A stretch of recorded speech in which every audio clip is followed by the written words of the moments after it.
Hello बच्चों, तो आज हम क्लास 8 की एक चैप्टर गुणनखंडन को लेके आए हैं। प्रश्नावली 7.1। बहुत सारे बच्चों का डिमांड था कि सर आप गुणनखंड चैप्टर को यूट्यूब पर पढ़ाएं, तो आज हम इस चैप्टर को लेके आए हैं। सबसे पहले इसका बेसिक पढ़ते हैं, फिर 7.1 स्टार्ट करेंगे। गुणनखंड वह संख्या जो किसी संख्या को पूर्णतः विभाजित कर दे। वह संख्या जो किसी संख्या को पूर्णतः विभाजित कर दे, मतलब पूरा पूरी भाग लग जाए, किसी संख्या से पूरा पूरी भाग लग जाए, तो वह उस संख्या का गुणनखंड कहलाएगा। और अभाज्य गुणनखंड किसे कहते हैं? जब किसी संख्या को अभाज्य गुणनफल के गुणनखंडों के रूप में लिखी जाती है तो उस विधि को हम लोग अभाज्य गुणनखंड कहते हैं। मतलब जब किसी संख्या को अभाज्य गुणनफल के गुणनखंडों के रूप में लिखी जाती है, मतलब अभाज्य गुणनफल के गुणनखंडों के रूप में लिखी जाती है, तो वह क्या कहलाती है? अभाज्य गुणनखंड कहलाती है। मतलब जब हम किसी संख्या को प्राइम नंबर के गुणा के रूप में लिखेंगे तो वह क्या कहलाएगा? अभाज्य गुणनखंड कहलाएगा। जैसे कि देखिए 6 किन किन संख्या से पूर्णतः विभाजित होगी? 6 1 से, 2 से, 3 से और खुद 6 से। तो हम कह सकते हैं कि 6 का जो गुणनखंड है वो 1 2 3 6 हो सकता है, होगा। इसके बाद 20, जैसे कि 1 से, 2 से, 5 से, 4 से भी लगेगा, यानी 4 से, 5 से, इसके बाद 10 से और खुद 20 से। तो ये क्या हो जाएगा? इस संख्या 20 का ये सब क्या हो गया? गुणनखंड हो गया। अच्छा, जैसे कि एक चीज़ और जान लीजिए, 6 को हम लोग 2 गुना 3 गुना 1 लिखते हैं, इस तरह लिख सकते हैं। इतना बराबर क्या आता है? 6। तो ये इसका क्या कहलाएगा? गुणनखंडन कहलाएगा। जैसे कि 10 को हम लोग लिखेंगे तो 2 गुना 5 गुना 1, ये 10 का क्या हो गया? गुणनखंडन हो गया। जब इसको हम गुना के रूप में लिखेंगे 10 को इस तरह से, तो ये क्या कहलाएगा? गुणनखंडन कहलाएगा। जैसे कि हम 20 को किस तरह लिख सकते हैं? 10 गुना 2 भी लिख सकते हैं। 10 को अगर और तोड़ दिया जाए तो 2 गुना 5 गुना 2 भी लिख सकेंगे। तो ये इसका क्या कहलाएगा? गुणनखंडन कहलाएगा। अच्छा, अभाज्य गुणनखंड क्या है? जिस प्रकार, जैसे कि 6 को अगर हम ऐसे लिख दें, 6 को अगर हम ऐसे लिखें कि यहाँ बताते हैं, यहाँ नहीं दिखेगा। 6 को अगर हम ऐसे लिखें 2 गुना 3, तो ये अभाज्य संख्या के रूप में आया, अभाज्य संख्या के गुना के रूप में आया। 6 जो है अभाज्य संख्या के गुना के रूप में हम उसको ऐसे लिख सकते हैं, तो ये क्या कहलाएगा? अभाज्य गुणनखंड कहलाएगा। ठीक है। उसी तरह 45 को अभाज्य गुणनखंड के रूप में कैसे लिख सकते हैं हम लोग? जैसे 3 गुना 5, 5 तिया 15, फिर गुना 3, अभाज्य संख्याओं के गुणनफल के रूप में हम 45 को लिख सकते हैं। तो ये क्या कहलाएगा? अभाज्य गुणनखंड कहलाएगा।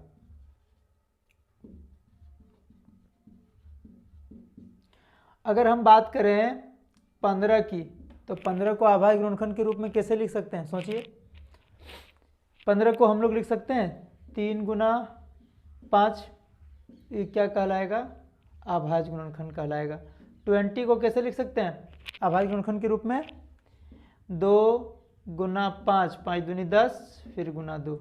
तो ये अभाज्य संख्या के रूप में लिखा, अभाज्य संख्या के गुना के रूप में लिख गया, यानी कि ये 20 का अभाज्य गुणनखंड कहलाएगा। तो समझ में आ गया? जो संख्या किसी संख्या को पूर्णतः विभाजित करती है तो वह संख्या उस संख्या का गुणनखंड कहलाता है, और जब वह उसे हम अभाज्य गुणनखंड के रूप में, जब हम उसको अभाज्य संख्याओं के रूप में, गुना के रूप में अगर उसको लिखते हैं तो वह कहलाता है उसका अभाज्य गुणनखंड। ठीक है, क्लियर? अब देखते हैं सार्वगुणनखंड क्या है। जैसे कि अगर कहा जाए कि 3x + 9 का गुणनखंड ज्ञात करें, ठीक है, इसी से हम लोग समझ आएंगे सार्वगुणनखंड क्या है। 3x + 9 का गुणनखंड ज्ञात करें, तो तीनों को तोड़िए। जैसे 3x को तोड़ देंगे, फिर 9 को तोड़ेंगे, अलग अलग करेंगे। 3x को हम लिख सकते हैं 3 गुना x लिख सकते हैं। उसी तरह हम यहाँ 9 को लिख सकते हैं 3 गुना 3 यानी 9। तो यहाँ पे एक चीज़ ध्यान दीजिए कि यहाँ जो 3 है और ये जो 3 है दोनों में उभयनिष्ठ है, सॉरी दोनों उभयनिष्ठ है। क्या है? दोनों उभयनिष्ठ है, यानी कि दोनों कॉमन है, ये दोनों में आता है, यही सारो है। अब देखिए ये जो 3 है इसको हम कॉमन ले लिए और जो बच गया 3x, 3 गुना 3 में से क्या बच गया? x। इसके बाद इसका जो 3 है वो तो हम कॉमन ले लिए हैं, क्या बच गया? 3। ये जो संख्या है 3 गुना x 3x प्लस 3 गुना 9, सॉरी 3 गुना 3 बराबर 9, यानी कि हम कह सकते हैं कि ये जो 3 है इसके साथ गुना करके 3x प्लस 9 होता है, यानी कि ये जो 3 है और x प्लस 3 है, ये जो 3 है और x प्लस 3 है वो 3x प्लस 9 का गुणनखंड है। ये 3 और x प्लस 3 3x प्लस 9 का गुणनखंड है। नहीं समझ में आया? देखें एक उदाहरण और ले लीजिए, जैसे कि हम 20 को लेते हैं, ठीक है? 4 गुना 5 20 को लिख सकते हैं ना। तो क्या हम नहीं कह सकते हैं कि जो 4 है ये जो 5 है 20 का गुणनखंड है? अभी तो हम पढ़ाए कुछ देर पहले। 10 को क्या कर सकते हैं? 2 गुना 5, तो इसको भी बोल सकते हैं कि ये 2 है और जो 5 है वो 10 का गुणनखंड है। ठीक है, चलिए एक उदाहरण और के साथ हम इसको समझते हैं। 5a² प्लस 10ab² का गुणनखंड। 5a² प्लस 10ab² का गुणनखंड। हमको सारो गुणनखंड ज्ञात करना है, सारो गुणनखंड। ठीक है, चलिए निकालते हैं। इसको और इसको दोनों को अलग अलग तोड़ना पड़ेगा। पहले दोनों को तोड़ते हैं, 5a² और 10 को तोड़ते हैं तो 10a²b। तो 5a²b तो 5 गुना a² मीन्स क्या होगा? a गुना a करते हैं तो a² आता है। वहीं अगर हम a प्लस a करेंगे ना, ये चीज़ याद रखिएगा, a प्लस a करते हैं तो 2a होता है। a प्लस a 3 बार जोड़ देंगे ये 3a होगा। वहीं a गुना a 3 बार अगर a को गुना करेंगे तो a पे पावर 3 होगा। ये सोचने वाली, ये थोड़ा जानकारी रखने की चीज़ है, इसको याद रखिएगा। इसके बाद a पर पावर 2 यानी कि a गुना a कर सकते हैं और b को गुना b। ठीक है, ये कोई दिक्कत नहीं, ये टूट गया। 10 को कैसे तो तोड़ सकते हैं, देखिए ध्यान दीजिए। 10 को 2 गुना 5 गुना a एक बार है, गुना b कितना बार है? b पर स्क्वायर यानी b 2 बार है, b गुना b।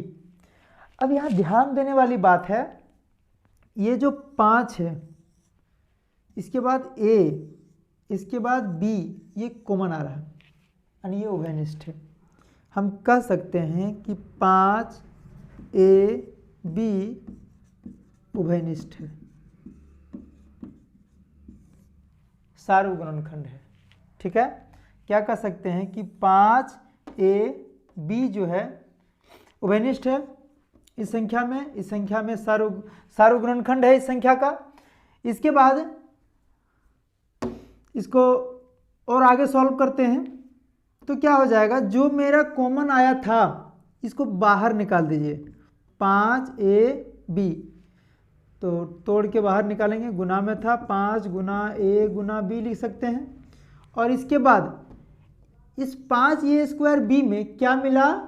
क्या बचा? a बच गया। इसमें क्या बच गया? a, फिर प्लस है, लिख दो प्लस।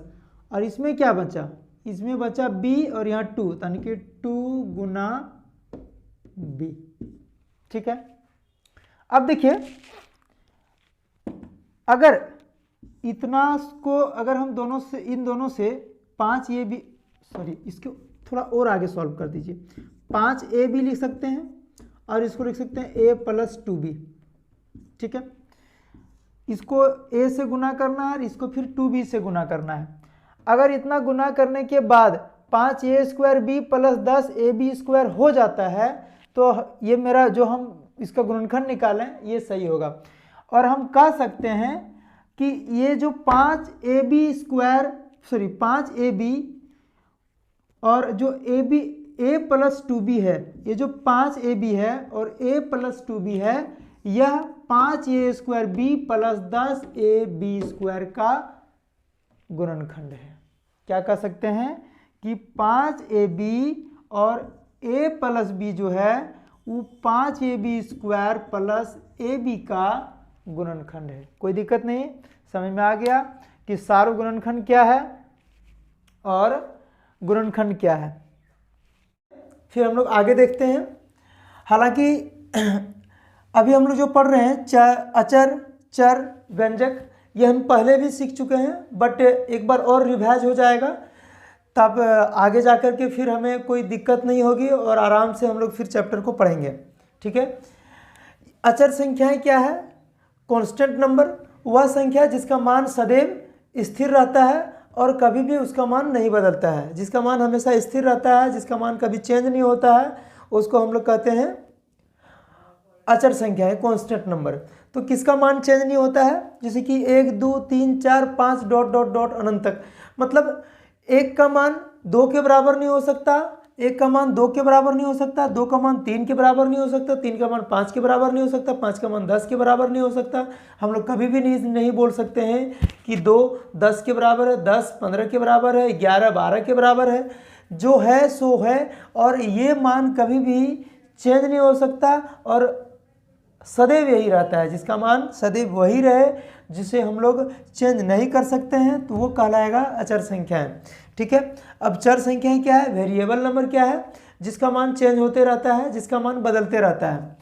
हम लोग व्यंजकों में x y a b c d a b से जुड़ा हुआ हम लोग देखते हैं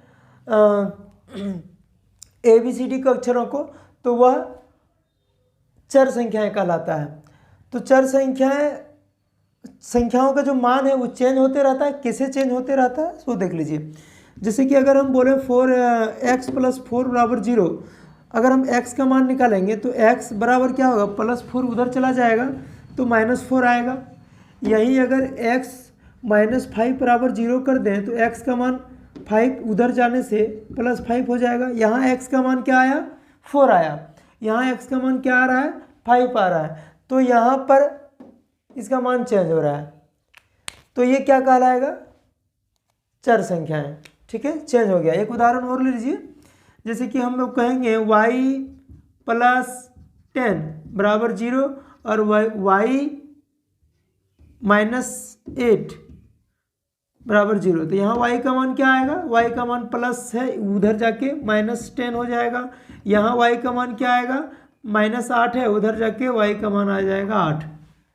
तो यहाँ y का मान -8 आया, यहाँ y का मान यहाँ -10 आया, यहाँ 8 आया। तो इसका मान चेंज हो रहा है, इसका मान बदल रहा है। तो ये इसको हम लोग कहेंगे चर संख्या है, क्योंकि इसका मान चेंज हो रहा है। तो जिसका मान चेंज नहीं होगा वो अचर संख्या है, जिसका मान चेंज होता रहता है उसको हम लोग कहते हैं चर संख्या है। एग्जैक्ट पता नहीं रहता है कि उसका मान वास्तव में है क्या। इसके बाद जानिए व्यंजक। जब चर और अचर प्लस माइनस गुना और भाग के साथ जुड़ा हुआ रहे तो हम लोग उसको कहते हैं व्यंजक। जैसे कि 3x + y ये व्यंजक है, 3x + y + 9 ये व्यंजक है, 3xy व्यंजक है। अब व्यंजक जो है उसके प्रकार जान लीजिए। 3xy ये एक पदी व्यंजक है। वहीं यहाँ पे देखें कि 3x + y ये 2 पदी व्यंजक है। इसको प्लस के साथ हम लोग एक और व्यंजक के साथ इसको जोड़ दिए हैं y के साथ, तो ये क्या हो गया? द्विपदी व्यंजक हो गया। 3x एक पद और यहाँ प्लस के साथ जुड़ करके एक y आ गया, तो ये हो गया मेरा द्विपदी व्यंजक। यहीं पर अगर 3x + y + 9 कर लेंगे तो यहाँ पर 3x एक पद, y एक पद और 9 एक पद, तो ये हो जाएगा 3 पद, तो ये हो गया त्रिपदी व्यंजक। इसको हम लोग कहेंगे एक पदी व्यंजक, इसको कहेंगे द्विपदी व्यंजक और इसको कहेंगे त्रिपदी व्यंजक।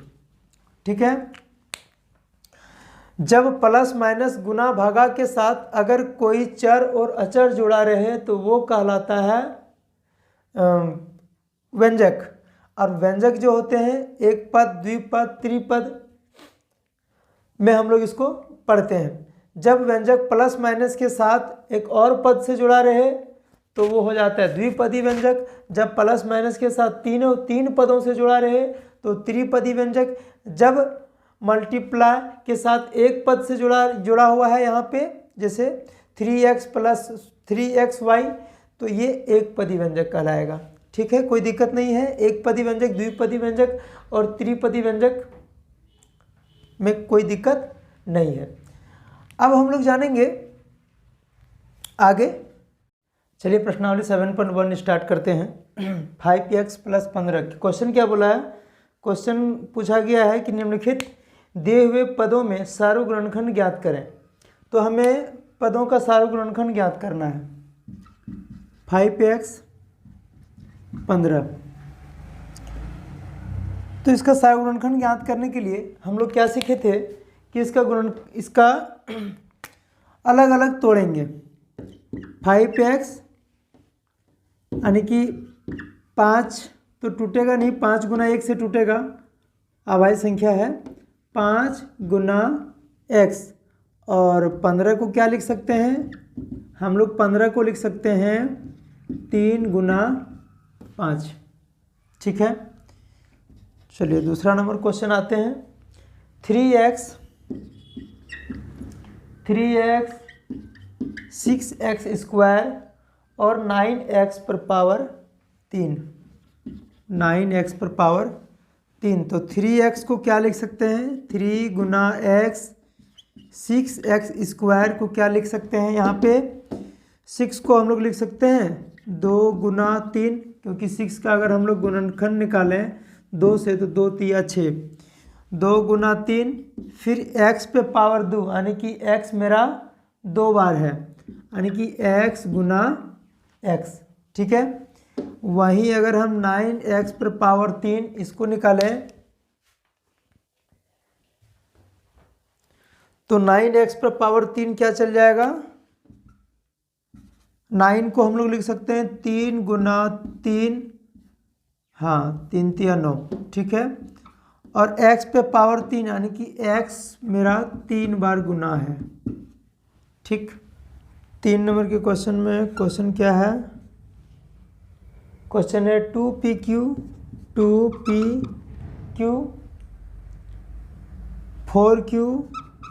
4q और 6pqr।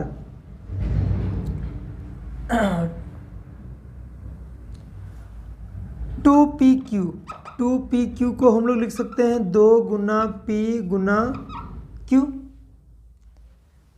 और 4q को क्या लिख सकते हैं? 4q को हम लोग लिख सकते हैं 2 गुना q, और 6pqr इसको क्या लिख सकते हैं? 6 को लिख सकते हैं 2 गुना 3, 6 के लिए 2 गुना 3, और p का p गुना q गुना r। 4 नंबर में क्या लिखा हुआ है? 8x square y minus 32 xy square. तो 8x स्क्वायर को हम लोग क्या लिख सकते हैं? 8 को जैसे कि अगर हम लोग तोड़ेंगे तो 8 को तोड़ते हैं तो 2 गुना 2, तो क्वेश्चन एक बार लिख लेते हैं 8x स्क्वायर y और माइनस 32x y पर स्क्वायर। तो 8x को हम 8 को लिख सकते हैं 2 गुना x पर स्क्वायर, यानी कि x गुना x 2 बार, फिर है y गुना y। ठीक है, 32 को माइनस 32 है तो इसको तोड़िए, 16 दूनी 32, 2 8 16, 2 चौके 8, 2 दूनी 4, दो दूनी 4, दूनी 8, दूनी 16, दूनी 32, ठीक है। यानी दो पर पावर 5, यानी 2 5 बार गुना, 2 गुना 2 गुना 2 गुना 2 गुना 2, ठीक हो गया। और हाँ एक चीज़ और कि इसमें -32 लिखा है, सब में हमको माइनस बिठाना है, -2 -2 -2 -2 -2, क्यों? क्योंकि minus minus plus, plus minus minus, minus minus plus, plus minus minus, हमको -32 लाना था इसीलिए। तो इसके बाद होगा गुना x एक बार है, और y पर स्क्वायर यानी कि y 2 बार, y गुना y। तो क्वेश्चन नंबर 1 हमारी खत्म हो गई। अब बात करते हैं क्वेश्चन नंबर 2 की। क्वेश्चन नंबर 2 में लिखा हुआ है निम्नलिखित व्यंजकों के गुणनखंड ज्ञात करें। निम्नलिखित व्यंजकों के गुणनखंड ज्ञात करें। हमें अब गुणनखंड ज्ञात करना है। गुणनखंड निकालने हम बता चुके हैं,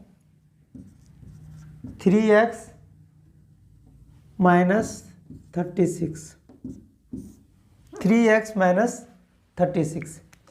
हम इसका गुणनखंड निकालेंगे। अब गुणनखंड कैसे निकालेंगे ये देखिए। सबसे पहले हमें इस क्वेश्चन में 2 नंबर में हमें यही सोचना है कि कॉमन क्या आ रहा है जो दोनों में आ रहा है, ठीक है, दोनों में या तीनों में, जैसा क्वेश्चन रहेगा उस हिसाब से इसमें कॉमन क्या आ रहा है। अगर हम 3 देखते हैं, इसमें 3 है और यहाँ 36 है, तो 36 में भी 3 कॉमन आ रहा है। छोटी संख्या तो 3 है, तो 3 मेरा 36 में भी कॉमन आ रहा है और 3 में भी कॉमन आ रहा है। तो जो कॉमन आएगा उसको हम ब्रैकेट से बाहर निकाल के लिखेंगे, ठीक है।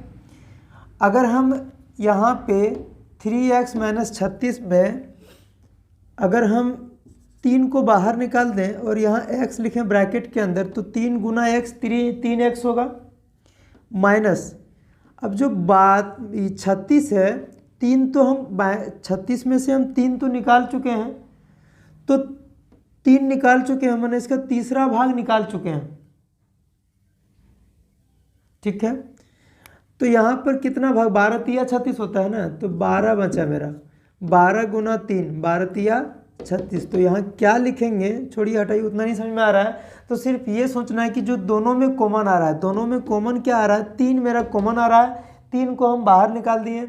इसके बाद जो x है वो x को लिख देंगे, फिर माइनस को लिख दिए। अब 3 को क्या गुना करें कि मेरा यहाँ पे 36 आना चाहिए, 3 को क्या गुना करें कि यहाँ 36 आना चाहिए। तो क्या देखते हैं, 12 गुना करना पड़ता है और इसमें 3x लाने के लिए 3 गुना x करना पड़ता है। अब ये मेरा गुणनखंड तैयार हो गया। चेक करने के लिए आप इसको देख सकते हैं कि इसको गुना करके देख सकते हैं, इतना आ रहा है तो मेरा जो हम बनाए वो सही है, ठीक है। अब क्वेश्चन नंबर 2 देख लीजिए। क्वेश्चन नंबर 2 में क्या लिखा हुआ है, -5a² + 25ab, -5a² + 25ab, ठीक है। इसमें कॉमन क्या आ रहा है, ये तो इसमें भी ये है, इसमें ये है, इसमें b एगो एक्स्ट्रा, इसमें b है, ठीक है। तो चलिए b को तो हम कर ही लेंगे। इसमें हम लिख सकते हैं -5 को अगर हम ले लिए, नहीं 5 को अगर हम ले लेते हैं तो माइनस यहाँ 5a लेना पड़ेगा। 5a अगर ले लिए तो 5a माइनस ये कितना हुआ, 5a पर स्क्वायर हो गया, -5a पर स्क्वायर हो गया। चलिए यहाँ देख लेते हैं, प्लस 5 तो खैर दोनों में था, इसलिए 5a को तो हम ले लिए, 5a इसमें भी है, 5a इसमें भी है, ठीक है। 5a इसमें भी है, 5a इसमें भी है, हम 5a निकाल दिए इसका, 5a निकाल दिए तो इसमें एक ये बचा, क्या बचा इसमें, एक a बचा, एक ये हम यहाँ पे लिख दिए। और जो माइनस है वो माइनस को उतार दिए, ताकि ये यहाँ प्लस है ना, यहाँ पर ये प्रॉब्लम ना करे। अब क्या है कि यहाँ 5 ये तो है, और क्या लिखेंगे कि 25 ए बी होगा। ए तो है हमको, और ये नहीं चाहिए हमको। 5 में और क्या लिखेंगे कि 25 होगा, पहले वो सोचिए। 5 में और क्या गुना करेंगे कि 25 होगा। 5 में और हम 5 गुना करेंगे तो 25 होगा। 5 5 25 हो गया। ये तो है ही, ये तो मेरा यहाँ है ही, बी उतार देते हैं। ठीक है, तो क्या हो गया क्वेश्चन, 5 गुना माइनस ये, तो 5 गुना माइनस ये करेंगे, यहाँ पे 5 गुना माइनस ये करते हैं तो -5 ये स्क्वायर हो गया, ये गुना ये बराबर ये स्क्वायर। ठीक है, माइनस यहाँ प्लस है ना, सॉरी प्लस 5 गुना 5 बराबर 25, ये गुना ये यहाँ ये नहीं है ना, सॉरी ठीक, ये गुण ये का तो लिखा गया, बी है तो बी को लिख दीजिए। ठीक है, 5 गुना 5 बराबर 5 5 25, ये और बी ए बी। तो ये क्लियर हो गया, समझ में आया। फिर दोहरा देते हैं। 5 तो यहाँ दोनों में था, 5 को बाहर निकाल दिया, 5 ये दोनों में था, 5 ये को बाहर निकाल दिए, बच गया इसमें माइनस ये को लिख दिए। मेरा ये स्टेप कंप्लीट। ठीक है, अब इसको कंप्लीट करना है तो यहाँ प्लस है, प्लस लिख दीजिए। यहाँ तो 5 ये निकाल चुके हैं, हमको और क्या चाहिए, गुना करके जैसे 25 आना है तो 5 चाहिए। 5 गुना 5 बराबर 25, ये गुना ये बराबर ये बी, ये गुना बी बराबर ए बी। ठीक है, clear. Question number 3, 9x minus 27xy, 9x minus 27xy। अब देखिए यहाँ कॉमन क्या है, 9 तो 27 का गुणनखंड है, 9 तिया 27, 9 गुणनखंड है, और यहाँ भी x है, यहाँ भी x है, तो ठीक है कॉमन मिल गया। यहाँ 9x को हम कॉमन ले लेंगे, यानी इससे 9x निकाल देंगे, इसका गुणनखंड है, ये 9x तो कंप्लीट हो गया। 9x को हम निकाल दिए तो यहाँ 9x को किससे गुना करेंगे कि 9x आएगा। 9x को किससे यहाँ गुना करेंगे कि 9x आएगा, 1 से। किसी भी चीज़ को 1 से गुना करते तो संख्या वही रह जाता है। माइनस है, माइनस दीजिए, पहला स्टेप तो हो गया। अब 9x से हम क्या गुना करेंगे कि 27 होगा, सॉरी 9 से क्या गुना करेंगे कि 27 होगा, तो 9 से हम 3 गुना करेंगे। ठीक है, 9 तिया 27। ये जो x है वो x लिख दो, और जो y है y को भी लिख दें। ठीक है, 9x गुना 1 बराबर 9x हो गया, -1, ये 27 है ना 3, और यहाँ 9 तिया 27, x का x लिख दीजिए, उतार दीजिए। नहीं, एक क्वेश्चन यहाँ पर क्या गलती हुआ है, गलती हुआ कि जो x है और यहाँ जो x है, तो x गुना x स्क्वायर हो जाएगा, इसलिए यहाँ तो हम x निकाल चुके हैं, इसका x हम तो निकाल चुके हैं, क्या बच गया, सिर्फ y। अब मेरा क्वेश्चन सही हो गया। 9 गुना 1 बराबर 9x, यानी कि 9x गुना 1 बराबर 9x माइनस, और 9 गुना 3 9 तिया 27, x तो है, यहाँ y भी है 27xy। क्लियर। क्वेश्चन नंबर 4 बात करते हैं। क्वेश्चन नंबर 4 में क्या लिखा गया है, 21x स्क्वायर y पर पावर 3 प्लस 27x पर पावर 3 और y पर पावर 2। तो यहाँ पर अगर हम देखें कॉमन की बात, तो x पर पावर 2 y पर पावर 3, x पर पावर 3 y पर पावर 2, यानी कि x पर पावर 2 इसमें भी है, इसमें भी है, y पर पावर 2 इसमें भी है और इसमें भी है। और 21 में अगर हम देखा जाए तो 21 में क्या कॉमन आ रहा है, 21 और 27 जो दोनों में आना चाहिए, दोनों का गुणनखंड होना चाहिए। तो 7 से तो 21 कट जाता है, बट 27 नहीं कटता है, 9 से 27 कट जाएगा, 21 नहीं कटेगा। 3 मेरा कॉमन है, 3 तिया 9, सॉरी 3 9 27, 3 7 21। तो जब हमें दोनों को जब हमें कॉमन ढूंढने में दिक्कत होगा ना, तो इसको बड़े तरीके से बना लीजिए, पहले इसका सारा गुणनखंड ज्ञात कर लीजिए। ठीक है, 21x स्क्वायर y पर 3 और यह है 27x पर क्यू y पर पावर 2। अगर 21x स्क्वायर y पर 3 है तो 21 को हम लोग लिख सकते हैं 3 गुना 7 x पर पावर 2, यानी कि x गुना x सॉरी पावर 2 है ना, 2 बार, गुना वाई गुना वाई गुना वाई, वाई 3 बार, और 27 को लिख सकते हैं 3 गुना 3, 3 तिया 9 गुना 3, 3 तिया 9, 9 तिया 27, ठीक है, गुना x गुना x गुना x गुना y गुना y। यहाँ तक कोई प्रॉब्लम नहीं, ठीक है। अब देखिए कॉमन इसमें हम ढूंढिए, कॉमन ढूंढिए इसमें 3 दोनों में कॉमन हो रहा है, ये x दोनों में कॉमन हो रहा है, यहाँ भी x दोनों में कॉमन हो रहा है, y दोनों में कॉमन हो रहा है, ये y भी दोनों में कॉमन हो रहा है। हमने 3x 2 मैंने y x पर पावर 2 और y पर पावर 2, 2 y कॉमन हो रहा है, 2 y कॉमन हो रहा है तो y पर पावर 2, 2 x कॉमन हो रहा है x पर पावर 2 और 3, यानी कि 3x स्क्वायर y स्क्वायर मेरा कॉमन आ गया। अब इसमें क्या बचा, इसमें 7 बचा और y बचा, 21 x स्क्वायर y क्यू में क्या बचा 7 और y, तो ब्रैकेट के अंदर में इसको 7y लिख दें।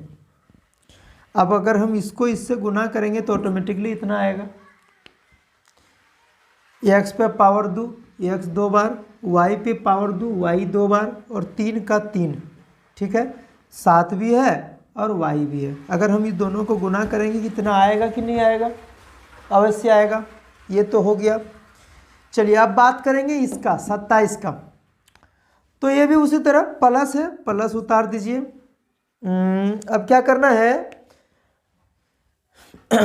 ये, हाँ यहाँ पे खोजिए, यहाँ मिल जाएगा 3 गुना 3, 3 तिया 9, 9 तिया 27 होता है, ठीक है, और क्या बचा x बचा, हो गया मेरा काम। क्या किए हैं 3 9 तिया 27 x पर स्क्वायर और यहाँ एक x है तो यानी x पर पावर 3 हो गया और y पर पावर 2 तो है ही, ठीक है। यानी कि अगर हम इस तरह करके क्वेश्चन को बनाते हैं इस तरीके से तो क्वेश्चन और इजीली बन जाएगा, हमें उसका जो कॉमन होता है वो खोजने की ज़रूरत नहीं पड़ेगी, आराम से हमें यहाँ मिल जाएगा। हमने क्या किया 21 x स्क्वायर y पर q को तोड़ा, 27 x q और y पर स्क्वायर को तोड़ दिया, तोड़ने के बाद जो कॉमन मिला दोनों में उसको साइड कर दिए, ब्रैकेट के अंदर में जो 21 x स्क्वायर y पर q में जो बचा था उसको लिख दिए, क्वेश्चन में प्लस था प्लस उतार दिए, और जो 27 x पर पावर 3 और y पर पावर 2 उसमें जो बचा था उसको लिख दिए, बस सिंपल। अब बात करते हैं क्वेश्चन नंबर 5 की। चलिए अब क्वेश्चन 5 स्टार्ट करते हैं। क्वेश्चन 5 देखते हैं क्या पूछ रहा है।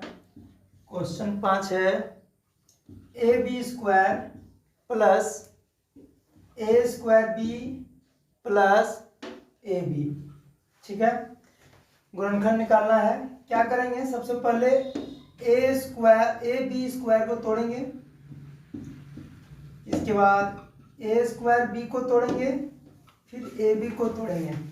अगर अलग अलग इसको तोड़ते हैं तो ए बी स्क्वायर में क्या मिला ए गुना बी, ये दो बी पर पावर 2 है यानी कि बी हमें 2 बार गुना करना है, ए स्क्वायर बी यानी कि ए गुना बी, और ए बी जो है ए गुना बी। कॉमन क्या मिला ए कॉमन मिल रहा है दोनों में और बी दोनों में कॉमन मिल रहा है, यानी कि इस क्वेश्चन में हमें ए बी कॉमन लेना है क्योंकि इसमें ए बी मेरा कॉमन में आ गया। ए बी कॉमन में लेंगे तो इसमें मेरा क्या बचा है बी। इस क्वेश्चन में क्या बचा ए बी तो लिया लेकर के बी कॉमन, बी बच गया, इसमें मेरा बी बच गया। इसके बाद इसमें हम अगर देखते हैं तो क्या मिल रहा है हमें, इसमें प्लस है, प्लस दीजिए, ये मिला, ये भी तो हम कॉमन में ले चुके हैं, बच गया ए लिख दीजिए, ठीक है, ये कंप्लीट। अब इसमें अब देखें है कि इसको इससे गुना करेंगे, ये मेरा कंप्लीट मिल जा रहा है, इसको इससे गुना करेंगे तो ये मेरा मिल जा रहा है ए गुना ए बराबर ए स्क्वायर, बी का बी, और तो इस जगह में क्या होगा उसके लिए 1 लगाना पड़ेगा क्योंकि इसको इससे गुना करेंगे ये मिलेगा, इसको इससे गुना करेंगे ये मिलेगा, और इसको इससे गुना करेंगे तो ये मिलेगा। तो ये क्वेश्चन हो गया कंप्लीट। देखिए क्वेश्चन 6 को बनाते हैं। यहाँ क्या देख रहे हैं, 19x² y² प्लस 38 x पर पावर 3 y पे पावर 2 और z, दोनों को अलग अलग लिख लेते हैं। लिखने के बाद अब इसे तोड़ लेना है। 19 को लिख सकते हैं 19 गुना 1 गुना x गुना x, y पर स्क्वायर है तो y गुना y। 38 को क्या लिख सकते हैं 19 गुना 2, 19 दूनी 38, x पर पावर 3 मतलब x गुना x गुना x, y पे पावर 2 यानी कि y गुना y गुना z। अब अगर कॉमन की बात करें तो यहाँ पे 19 कॉमन आ रहा है, ये दोनों x कॉमन आ गया और ये दोनों y, यानी कॉमन क्या आया 19 x गुना x यानी x² और यहाँ y गुना y यानी y², ये दोनों कॉमन आया। इसके बाद बचा क्या, इस लाइन में कुछ नहीं बचा एक के सिवा, तो यही लिख दीजिए। इसको 1 से गुना करेंगे तो 19x² y² हो जाएगा, प्लस है प्लस दे दीजिए। 19 गुना 2, 19 दूनी 38, x² यहाँ है यानी यहाँ मेरा क्या क्या बचा 2 तो हो गया, 2 बच गया, x बच गया और z बच गया। डायरेक्ट जो बचा उसको यहाँ उतार दीजिए, इसमें जो बचा सो इसमें उतार दीजिए और बीच में जो x है उसको लिख दीजिए। हो गया मेरा क्वेश्चन कंप्लीट।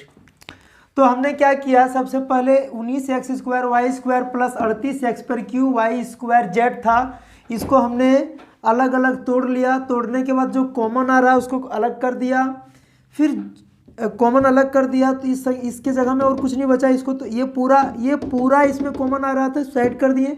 यहाँ कुछ नहीं बचा तो एक बचा उसको लिख दिए प्लस। अब इसमें जो कॉमन लेने के बाद जो बचा था उसको यहाँ लिख दिए और कुछ नहीं किए। हो गया मेरा कंप्लीट। क्वेश्चन नंबर 7 देखते हैं क्या है। p² QR plus q² RP plus r² PQ तो बहुत इजी बन जाएगा। इसमें हम देखें हैं तो ध्यान से देखने से पता चलता है कि PQR और इसमें PQR तीनों कॉमन आ रहा है। तो देरी न करते हुए बना दीजिए। PQR ये कॉमन आ रहा है, P तो कॉमन आ गया, बचा क्या PQR क्या बच गया, P एक है, सिर्फ इसमें P बच गया। इसमें देखा जाए तो P बच गया। अगर शॉर्ट बनाए तो चलिए वही तरीका से बनाते हैं तो ज़्यादा अच्छा रहेगा। p² QR और क्या था q² RP और r² PQ। इसको तोड़िए तो P गुना P गुना Q गुना Q गुना R। q² को तोड़िए तो Q गुना Q गुना R गुना P। इसको तोड़ते हैं तो R गुना R गुना P गुना Q। ठीक है। अब देखिए कॉमन क्या आ रहा है, P Q एक एक P सब में आ रहा है, एक एक Q सब में आ रहा है और एक एक R सब में आ रहा है, यानी PQR लिख दीजिए। PQR बचा क्या, इसमें बच गया P प्लस इसमें क्या बच गया, इसमें बच गया Q प्लस इसमें क्या बच गया R। हो गया कंप्लीट। बस वही करना था, जो कॉमन आ रहा है उसको लिख देना है, जो बच गया उसको उतारते जाना है। बीच में प्लस है, प्लस दे दीजिए। Any problem. चलिए आगे देखते हैं। चलिए क्वेश्चन 8 स्टार्ट करते हैं। क्वेश्चन 8 में क्या है, टी है, चलिए टी तो टी ही आया। 3t पर q है तो 3 गुना टी गुना टी गुना टी, 3 गुना टी गुना टी गुना टी। तो सिर्फ यहाँ पे टी कॉमन आ रहा है, कोई दिक्कत नहीं है, टी को साइड कर दीजिए। बच गया क्या, बच गया 3, इसमें तो कुछ नहीं बचा, कुछ नहीं बचा, तो इसमें हम 1 लिख सकते हैं इसका, 1 प्लस 1 गुना टी बराबर टी आया। अब यहाँ बच गया 3t², टी 2 बार है ना, टी गुना टी, टी हो गया कंप्लीट। तो क्या किए, ये दोनों में से दोनों को लिख देने के बाद टी का जो कॉमन आया दोनों में, टी को साइड कर दिए, इसमें कुछ नहीं बचा है तो 1 बचा है, और बाकी इसका जो बचा था उसको लिख दिए, कंप्लीट है। तो मेरा क्वेश्चन नंबर जो 2 है 7.1 का, ये कंप्लीट हो रहा है। क्वेश्चन नंबर 3 स्टार्ट करते हैं। क्वेश्चन नंबर 3 में बोला है गुणनखंड ज्ञात कीजिए।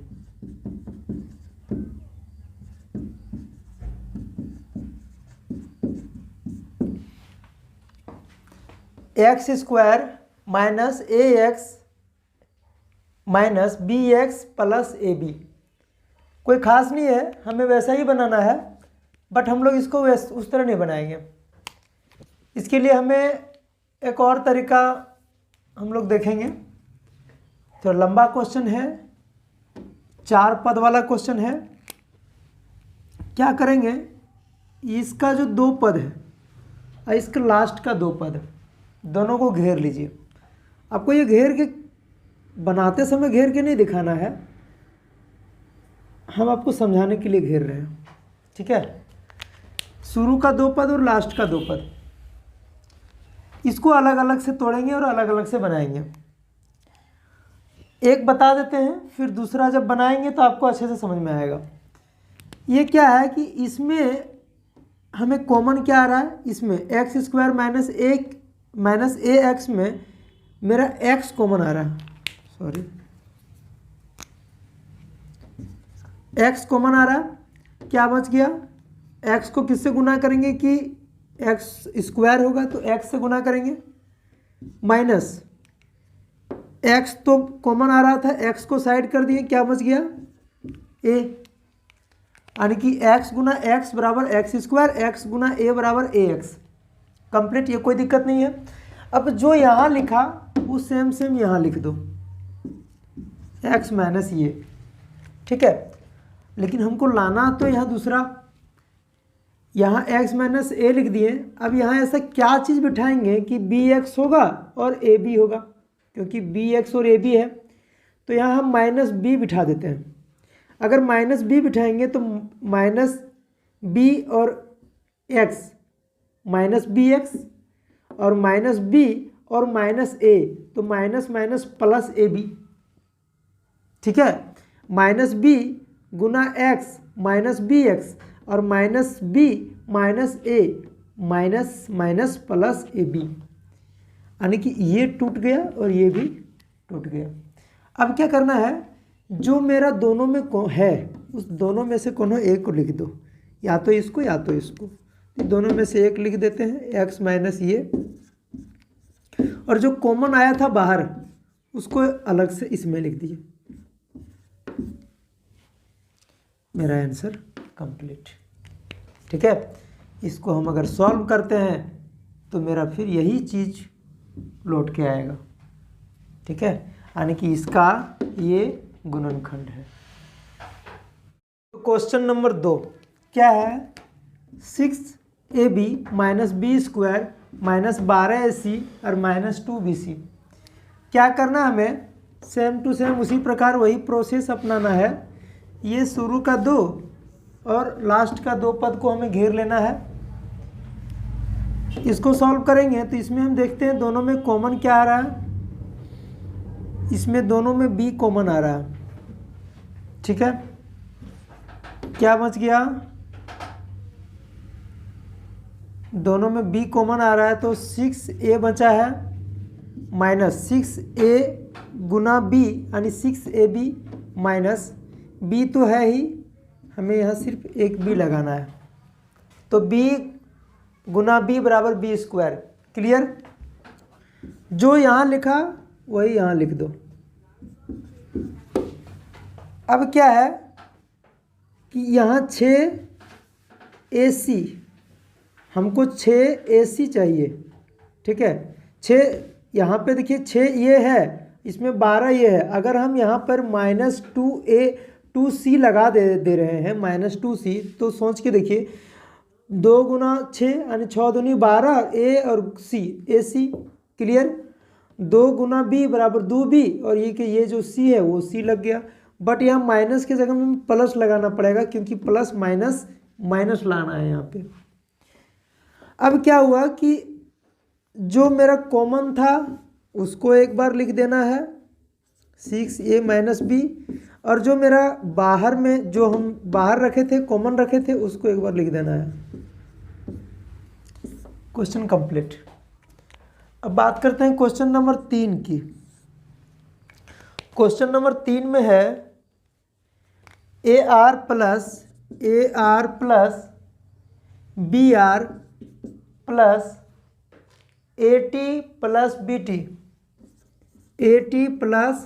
BT। पहले आप खुद ट्राई करें, हम बता देते हैं। वही करेंगे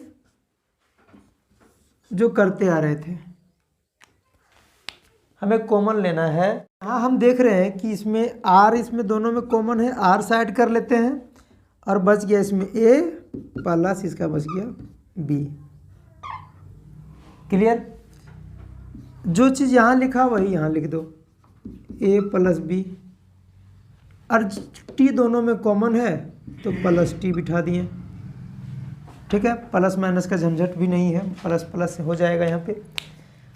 तो क्वेश्चन नंबर 3 भी कंप्लीट हो गया। अब बात करते हैं क्वेश्चन नंबर 4 की। क्वेश्चन नंबर 4 में क्या है, AB square minus BC square minus AB plus C square. तो AB square minus BC square minus AB plus C square, ये हम कॉमन ले लेंगे और ये कॉमन ले लेंगे। इसमें कॉमन क्या आ रहा है, B यहाँ C, B कॉमन, C और ये कॉमन नहीं आएगा, बट B दोनों में कॉमन आ रहा है, एक B दोनों में कॉमन आ रहा है, इसको साइड कर दिए। अगर इसमें AB स्क्वायर में B कॉमन ले लिए तो बच गया क्या, AB बच गया, क्योंकि AB गुना B बराबर होगा AB स्क्वायर, B गुना B स्क्वायर आप जानते हैं, माइनस B तो कॉमन ले चुके हैं, बचा इसमें क्या, स्क्वायर है ना, क्वेश्चन में स्क्वायर है, यानी कि बच गया मेरा C स्क्वायर। क्या बच गया, C स्क्वायर। इसके बाद जो यहाँ बचा वही यहाँ लिख देना है, AB minus C square. C square तो है ही, AB है ही, यानी ये तो चीज़ पूरा टोटल यहाँ मिल गया। बट हमें यहाँ कुछ तो लिखना है, +1 लिखते हैं, क्योंकि +1 को इससे गुना करेंगे यही रह जाएगा, फिर 1 को C स्क्वायर से गुना करेंगे C स्क्वायर रह जाएगा। बट हमें माइनस की जगह माइनस के लिए करना था, प्लस ये नहीं लिखेंगे, -1 लिखेंगे, क्योंकि -1 गुना माइनस गुना यहाँ माइनस प्लस C स्क्वायर हो जाएगा। क्लियर। क्वेश्चन नंबर 5 देखिए।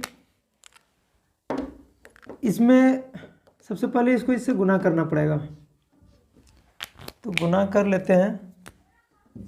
y स्क्वायर माइनस, इसको अगर 1 से गुना करेंगे तो xy माइनस प्लस, इसको अगर x स्क्वायर y से xy से अगर x को गुना करेंगे तो x गुना x स्क्वायर y रह जाएगा, माइनस x पर पावर 3।